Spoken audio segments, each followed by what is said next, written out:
உங்களுக்கு என்ன தோணுது சார்? எனக்கும் அப்படிதான் ஏன் தோணுது. பாப்போம்.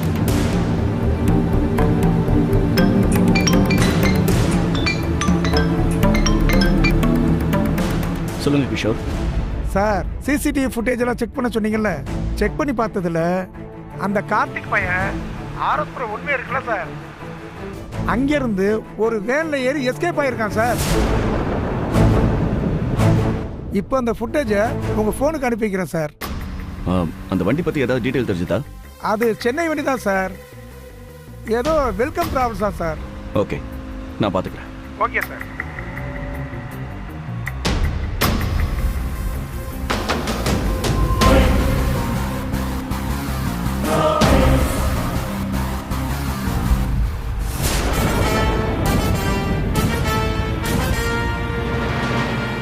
ஏன் வெல்கம் டிராவல்ஸ் எங்க இருக்கு? நம்ம ஏரியாவா? இல்லை சார், ராயப்பேட்டை சார். சரி, நான் ஒரு வீடியோ அனுப்புறேன். 10ஆம் தேதி அந்த வண்டியை ஓட்டினவன நம்ம போறதுக்கு முன்னாடி ஸ்டேஷனுக்கு கூட்டு வந்துருக்கணும். சரிங்க சார்.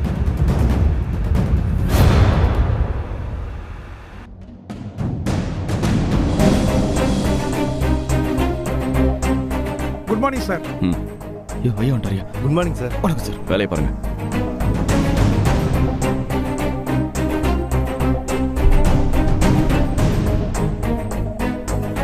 சார், இவர் தான் அது. ஓ, வெல்கம் டிராவல்ஸ் டிரைவரா? ஆமாம் சார். சரி, நீ போ, நான் பார்த்துக்கிறேன். வரேன் சார். சார், உட்காருங்க. இல்லை சார், இருக்கட்டும் சார். பரவாயில்ல, உட்காருங்க. வேண்டாம் சார். நான் உங்களை உட்காருங்களான்னு கேட்கல, உட்காருங்கன்னு சொல்கிறேன். உட்காருங்க.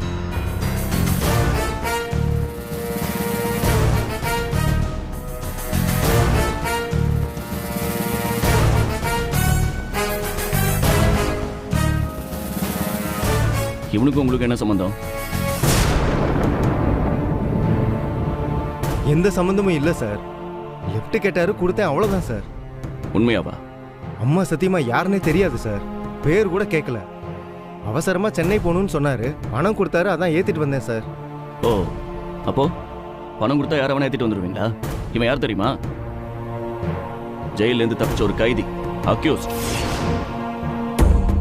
ஐயோ சார், எனக்கு தெரியாது சார். தெரிஞ்சிருந்தா நான் ஏத்திருக்கவே மாட்டேன் சார்.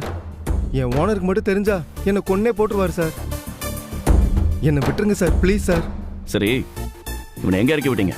கரெக்டாக சொல்லுங்க பார்ப்போம். முதல்ல அவசரமா சென்னை போகணும்னு சொன்னார் சார். அப்புறம் என்ன நினைச்சாரோ தெரியல, மகாபலிபுரம் போகணும்னு சொன்னார் சார். அங்க ராஜுன்னு ஒரு ரெசார்ட் ஒன்று இருக்கு சார். அந்த ரெசார்ட் வாசல்ல நிறுத்த சொல்லி இறங்கி உள்ள போயிட்டார் சார். உள்ள போற வரைக்கும் நான் பார்த்துக்கிட்டே இருந்தேன் சார். அதுக்கு மேல எதுவும் தெரியாது சார். சரி, நீங்க போங்க. Thank you sir. சார், என் ஓனருக்கு மட்டும் தெரிய வேண்டாம் சார். அப்புறம் என்னை வேலையை விட்டே தூக்கிடுவார் சார். தெரியாது, நீங்க போங்க. ரொம்ப நன்றி சார்.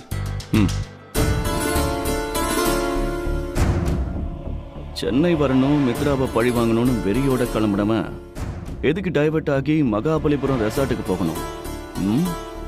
எங்கேயோ இடிக்குதே.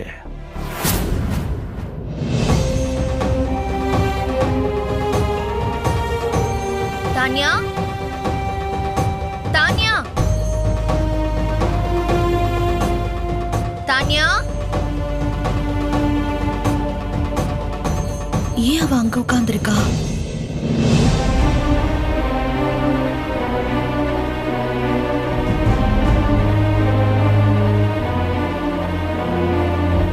தானியா, ஏமா இங்க வந்து உட்கார்ந்திருக்க? நான் உன்னை எங்கெல்லாம் தேடிட்டு இருந்தேன் தெரியுமா?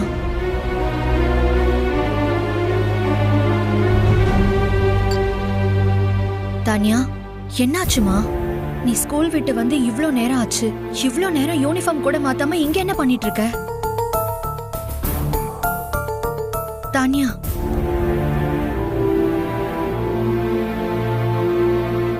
தானியா, என்னாச்சு தானியா? ஏன் கண்ணெல்லாம் கலங்கிருக்கு? ஏதாவது பிரச்சனையா? உன்னை ஸ்கூல்ல ஏதாவது சொன்னாங்களா? இல்ல மிஸ் ஏதாவது திட்டினாங்களா? ஐயோ, என்னாச்சு தானியா? அதெல்லாம் ஒண்ணும் இல்ல மித்ராமா. வேற என்ன? எதுவா இருந்தாலும் அம்மா கிட்ட சொல்லு. நான் சொல்லுவேன், ஆனா நீங்க தப்பா நினைக்க கூடாது. என்ன பேசுற தானியா? நான் உன்னையே தப்பா நினைக்க போறேன். சொல்லு, என்ன பிரச்சனை? பிரச்சனைலாம் எதுவும் இல்லை மித்ரம்மா. நைட்டு டாடி என் கனவுல வந்தாரு. அவர் வந்து இனிமேல் மித்ராமா தான் உனக்கு எல்லாமேன்னு சொன்னாரு. அப்புறம் என்னை பார்க்கணும் போல இருக்குன்னு வேற அழுதாரு மித்ராமா. அதை பார்க்குறப்போ எனக்கும் அழுகையா வந்துச்சு. மித்ராமா, டாடி ஏன் பேட் டாடியா மாறினாரு? அவர் குட் டாடியா இருந்திருந்தா எவ்வளோ நல்லா இருந்திருக்கும். இப்ப அவரை பார்க்கணும் போல இருக்கும் மித்ராமா. ஆனா நம்ம எப்படி ஜெயில போய் பார்க்கறது? நல்லா இருக்காதுல்ல. அதான் எனக்கு ரொம்ப கவலையா இருக்கு மித்ராமா. சாரி மித்ராமா, இதெல்லாம் சொன்னா நீங்க சேட் ஆயிடுவீங்கன்னு தெரியும். அதான் நான் தனியா உட்காந்து ஃபீல் பண்ணிட்டு இருந்தேன். பாத்தீங்களா, இப்ப நீங்க சோகமாயிட்டீங்க. இல்லடா தங்கம், அதெல்லாம் ஒண்ணும் இல்ல. நீ அப்படிலாம் யோசிச்சு என்கிட்ட எதுவும் சொல்லாம இருக்க கூடாது. எதுவா இருந்தாலும் அம்மா கிட்ட வந்து சொல்லணும், சரியா? கனவுல பார்த்ததுல இருந்து எனக்கு டாடிய பார்க்கணும் போலவே இருக்கு. அவர் என்ன தப்பு பண்ணியிருந்தாலும் அவர் தானே என் டாடி. அவர் என்னால மறக்க முடியல மித்ராம்மா. எனக்கு ரொம்ப ஒரு மாதிரி கஷ்டமா இருக்கு மித்ராம்மா. நான் இனிமேல் டாடிய பார்க்கவே முடியாதா? அவர் வரவே மாட்டாரா மித்ராம்மா? வருவாரு தானியா, கண்டிப்பா வருவாரு. நீ கவலைப்படக்கூடாது. இந்த பாலக்குடி.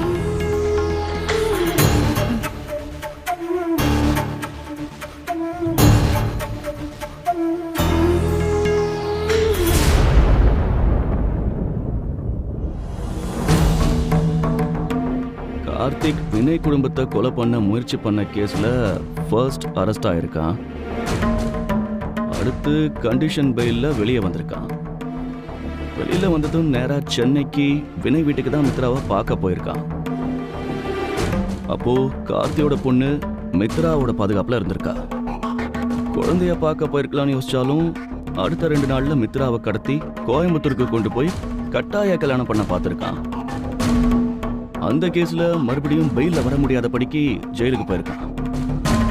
வேற வழியே இல்லாம மித்ரா மேல இருக்கிற ஆசையையும் வினய் மேல இருக்கிற வன்மத்தையும் தீர்த்துக்க பிளான் பண்ணி தப்பிச்சிருக்கான். அப்போ நேரா அவன் அந்த பொண்ணை தேடிதானே போயிருக்கணும். வேற எங்கேயும் போக வாய்ப்பு இல்லையே. ஒருவேளை நம்மள தசை திருப்பறதுக்காக குணா போய் சொல்றானா? அவங்க 2 பேருக்கும் வேற சில கேஸ்லயும் சம்பந்தம் இருக்கிறதா கமிஷனர் சொல்றாரு. நம்மள அந்த பொண்ணை நோக்கி டைவர்ட் பண்ணி விட்டுட்டு வேற எதுவும் பெருசா பிளான் பண்றதுக்கு வாய்ப்பு இருக்கா?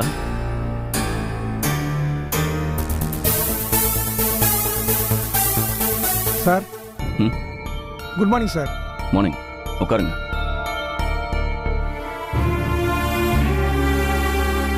சொல்லுங்க, நீங்க தான் ராஜாவா? ஆமா சார். ஆமா, எவ்வளவு நாளா அந்த ரெசார்ட்ல ஒர்க் பண்றீங்க? ஒரு 4 வருஷமா இருக்கேன் சார். சார், ஏதாவது பிரச்சனையா? எங்க ஓனர் வெளிநாட்டில் இருக்காரு சார். ஒண்ணும் இல்ல. ஆமா, உங்களை எதுக்கு வர சொன்னோம்னு தெரியாதா? தெரியாது சார். கால் பண்ணி என்னை ஏஎஸ்பி வீட்டுக்கு போக சொன்னாங்க.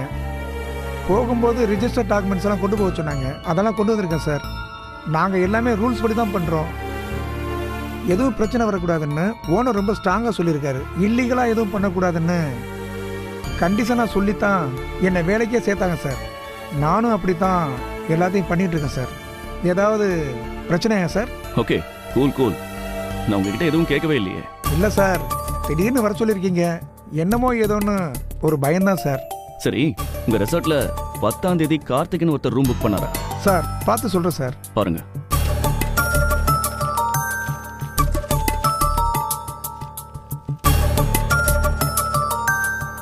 சார், ஆமாம் சார், 10th அன்னைக்கு புக் பண்ணியிருக்காரு. ஆமா, எத்தனை நாளைக்கு புக் பண்ணாரு? வெக்கேட் பண்ணிட்டாரா? இல்லை சார், இன்னும் வெக்கேட் பண்ணல சார். ஆளு ரூம்ல தான் இருக்காரா? அது தெரியலைங்க சார்.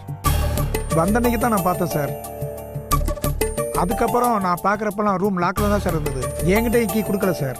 அதனால என்னாச்சுன்னு தெரியல சார். என்ன அசால்ட்டா சொல்றீங்க. ஒரு கெஸ்ட் வந்து 2 நாள் ஆகுது, நீங்க ஆளை பார்க்கவே இல்லை. ஏதாவது பிரச்சனையா இருக்குன்னு சஸ்பெக்ட் பண்ண மாட்டீங்களா? அப்படியே விட்டுருவீங்களா நீங்க? சாரிங்க சார், அது மாதிரி எனக்கு எதுவும் தப்பாக தோணலை. மார்னிங் ஒருத்தர் நைட் ஒருத்தர்னு ஷிஃப்ட்டில் இருப்பேன் சார். நான் பார்க்கலனா இன்னொருத்தர் பார்த்துருக்கலாம். நான் அப்படி தான் சார் நினச்சேன். நல்லா நினைச்சீங்க. அந்த நோட்டை கொடுங்க.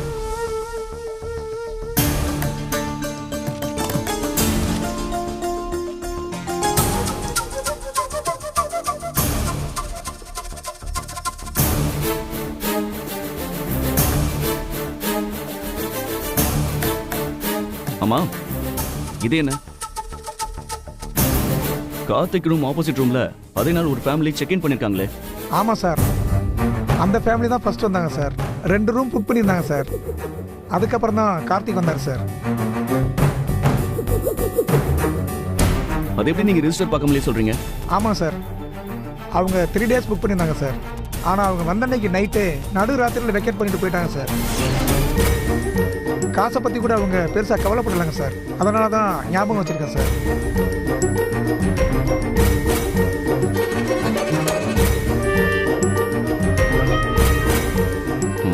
ஓகே சார், நான் போகலாமா சார்? ஒரு நிமிஷம். இந்த ரிஜிஸ்டர் புக் என்கிட்ட இருக்கட்டும். மறுபடியும் எப்போ கூப்பிட்டாலும் நீங்க வரணும். ஓகேங்க சார். அப்புறம் அந்த கார்த்திக் அங்க வந்தா எனக்கு உடனே இன்ஃபார்ம் பண்ணுங்க. சார், அந்த கார்த்திக் பிரச்சனைக்கு உரியவரா சார்? அப்படிலாம் இல்லை, ஆனா அவன் ஜெயில இருந்து தப்பிச்ச அக்யூஸ்ட். அக்யூஸ்டா? ஆமா, நீங்க போலாம். வரேன் சார். ம்.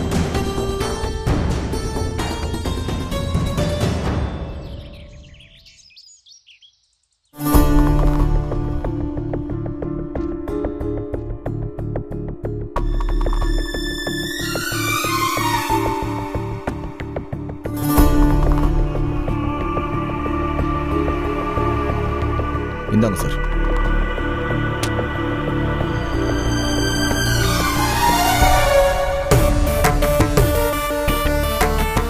மிஸ்டர் வினய், நான் ஓப்பனாகவே கேட்குறேன்.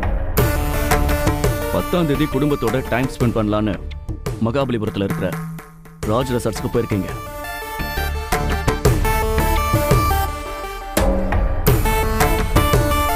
சொல்லுங்க, போனீங்களா? 3 நாள் ரூம் புக் பண்ணிட்டு ஏன் ஒரே நாளில் வந்தீங்க? அதுவும் நட்ட நடு ராத்திரியில் அவசரமாக ரூமை காலி பண்ணிட்டு வந்திருக்கீங்க. அதெல்லாம் என்னோட பர்சனல் விஷயம். உங்ககிட்ட சொல்லணும்னு எனக்கு எந்த அவசியமும் இல்லையே.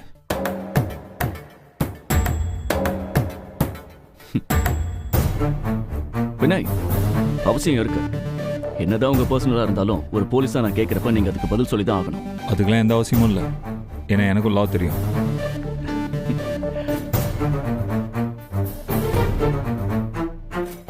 மிஸ்டர் வினய், நீங்க உங்க ஃபேமிலியோட எந்த ரூம்ல ஸ்டே பண்ணிருந்தீங்களோ அதுக்கு ஜஸ்ட் ஆப்போசிட் ரூமை தான் கார்த்திக் புக் பண்ணிருக்காரு.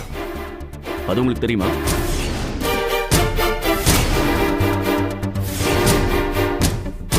இல்ல, கண்டிப்பா தெரிஞ்சிருக்காது. அது எப்படி தெரிஞ்சிருக்கும்? அதுக்கெல்லாம் வாய்ப்பே இல்லை. இப்படி ஒரே நாள்ல எதிர் ரூம்ஸை புக் பண்ணிட்டு நீங்க நடுராத்திரி ரூமை வெக்கேட் பண்ணிட்டு வந்துட்டீங்க. ஆனா கார்த்திக் தான் எங்க போனார்னே தெரியல. இன்னும் ரூமை காலி பண்ணவும் இல்லை. பூட்டிட்டு சாவி எடுத்துட்டு போனவரு திரும்பி வரவும் இல்லையே.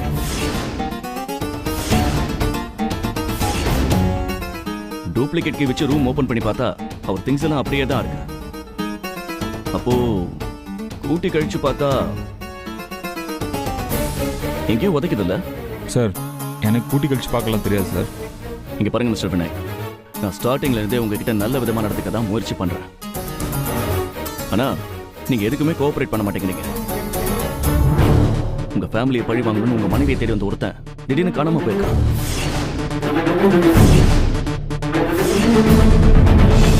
கடைசியா நீங்க ஸ்டே பண்ணிருந்த ரெசார்ட்ல தான் அவனும் தங்கி இருந்திருக்கான். அதுக்கப்புறம் அவனை யாருமே பார்க்கல. நீங்களும் சந்தேகத்துக்குரிய விதமா தான் அந்த ரெசார்ட்டை காலி பண்ணிருக்கீங்க. மோட்டிவ், எவிடன்ஸ் ரெண்டுமே கிளியரா இருக்கு. இந்த கேஸ் டீல் பண்ற போலீஸ் நான் தான். இங்க பாருங்க, நான் கேட்கிற கேள்விக்கு நீங்க பதில் சொல்லி தான் ஆகணும் வினய். இல்லனா நான் வேற மாதிரி இன்வெஸ்டிகேட் பண்ண வேண்டி வரும்.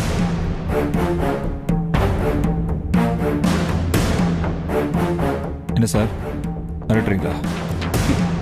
வினய், நான் இன்னும் ஆரம்பிக்கவே இல்லையே. மிஸ்டர் ஏஎஸ்பி சார், நீங்கள் ஒரு போலீஸ் ஆஃபீஸராக இருக்கலாம், ஆனால் இந்த சிட்டிலேயே நான் ஒரு முக்கியமான விஐபி. எந்த பெர்மிஷனும் இல்லாமல் இப்படி என் வீட்டில் வந்து நுழையிறதே முதல் தப்பு. ஏதோ போனா போகுதுன்னு டீசெண்டாக உங்கள் என்கொயரிக்கு நான் அலோவ் பண்ணிட்டுருக்கேன். இங்கே பாருங்க, இப்போ நான் உங்கள் மேலே ஒரு கேஸ் கொடுத்தேன்னு வைங்களேன், நீங்கள் கார்த்தி கேஸ் மட்டும் இல்லை, நான் உங்கள் மேலே கொடுக்குற கேஸையும் டீல் பண்ண வேண்டியது இருக்கும். சார், உங்களுக்கு நான் தெளிவாக சொல்லிக்கிறேன், உங்களோட எந்த கேள்விக்கும் என்னால் பதில் சொல்ல முடியாது. உங்களுக்கு உண்மையிலேயே என் மேலே ஒரு சந்தேகம் இருந்துச்சுன்னா நீங்கள் ஒன்று பண்ணுங்கள், ப்ராப்பராக கோர்ட்டில் போயிட்டு ஆர்டர் வாங்கிட்டு வாங்க. அதுக்கப்புறம் உங்களோட எந்த கேள்வியாக இருந்தாலும் நான் பொறுமையாக பதில் சொல்கிறேன். சரிங்களா? சார், இப்போது நீங்கள் கிளம்பலாம். நல்லா பேசுறீங்க வினய். சீக்கிரமே மறுபடியும் மீட் பண்ணுவோம்.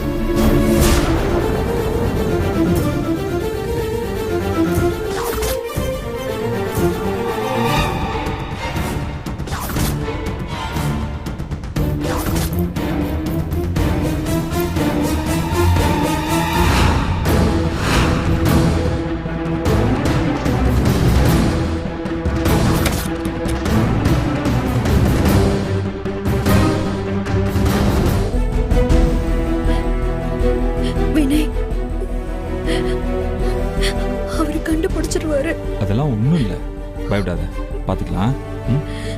இல்லைங்க, எனக்கு பயமா இருக்கு.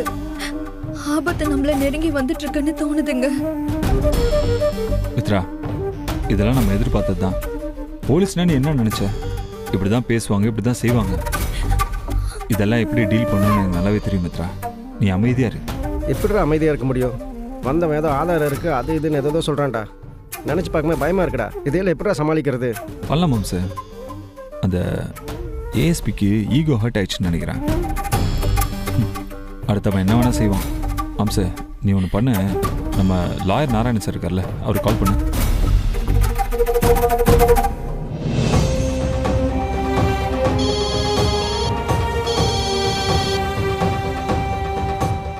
சொல்லுங்க அருண், எப்படி இருக்கீங்க?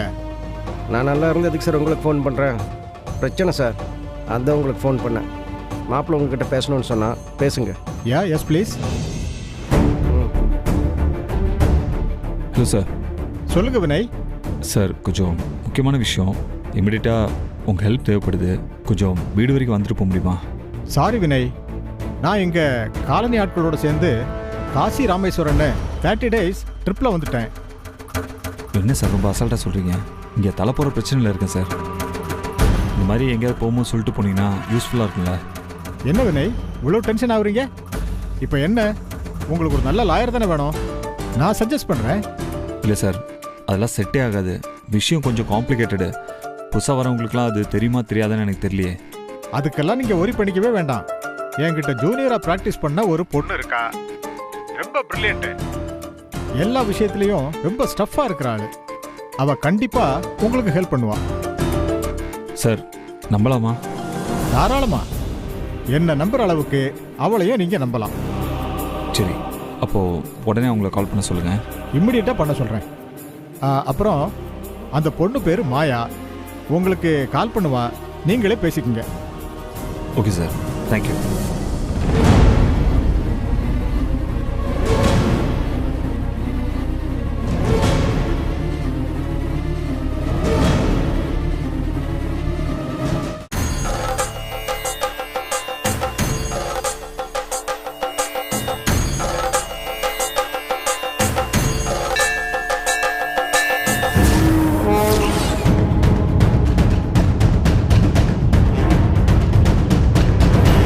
நில்லம்மா.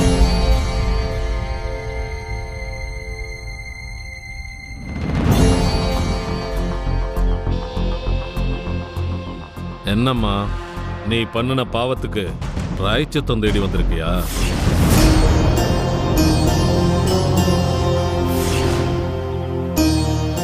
நீ பண்ணது மகா தப்பு. உன்னை நோக்கி ஆபத்து வந்துட்டு இருக்குமா? நீ தப்பிக்க முடியாது, தப்பிக்கவே முடியாது. சாமி, நான் மறுக்கல சாமி, நான் மறுக்கல. ஆனா அதே சமயத்துல எனக்கு வேற வழி தெரியல. இதுக்கு நான் என்ன செய்யறதுன்னு சொல்லுங்க. இதுக்கு ஏதாவது பரிகாரம் இருக்கா? எதுவா இருந்தாலும் சொல்லுங்க சாமி. என் உயிரை கொடுத்தாவது நான் செஞ்சு முடிக்கிறேன். தப்புக்கு தான் தாய் பரிகாரம் இருக்கு, பாவத்துக்கு இல்ல. நீ எவ்வளவு தூரம் ஓடினாலும் உன் காலை சுத்தின பாம்பு மாதிரி உன்னை தொடர்ந்துகிட்டே தான் வரும். அப்போ இதுல இருந்து மீளவே முடியாதா சாமி? உப்ப தின்னவன் தண்ணி குடிச்சுதான் ஆகணும், தப்பு பண்ணவன் தண்டனை அனுபவிச்சுத்தானே ஆகணும். நீ போ, எல்லாம் எழுதினபடி தானே நடக்கும். அதை உன்னாலையும் மாத்த முடியாது, என்னாலையும் மாத்த முடியாது.